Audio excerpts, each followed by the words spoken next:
आज आपण या व्हिडिओमध्ये मकर संक्रांत का साजरी केली जाते व सूर्योदयाचं काय रहस्य आहे मकर संक्रांतीशी, तर आपण या व्हिडिओमध्ये पाहणार आहे. ओम सूर्यदेवाय नमः.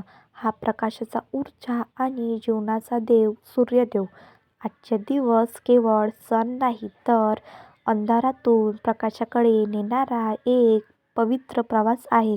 हा दिवस आहे मकर संक्रांती. पृथ्वीवर सूर्यदेव फिरणारा.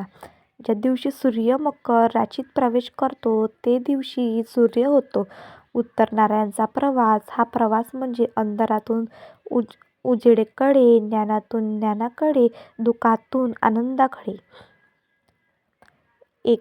एकेकाळी देव आणि असुर यात भयानक युद्ध सुरू होतं. असुर म्हणजे अहंकार, देश आणि अंधार. देव म्हणजे धर्म, सत्य आणि प्रकाश. इंद्रदेवांनी सूर्याला विचारले, तुम्ही कोणत्या बाजूने आहात?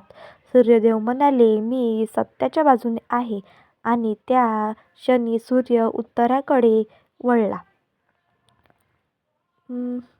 राजा सागराचे 60,000 पुत्र शापामुळे भस्म झाले.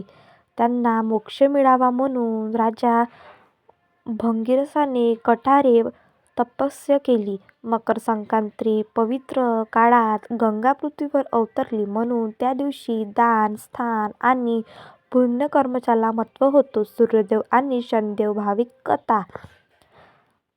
भावनिक. सूर्यदेव तेजस्वी होता पण त्यांचा अहंकार मोठा होता.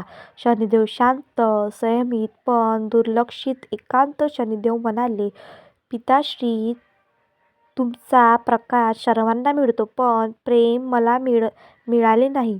मकर संक्रांतीच्या दिवशी सूर्यदेव स्वतः शनिदेवांकडे गेले व संपनात जुळले.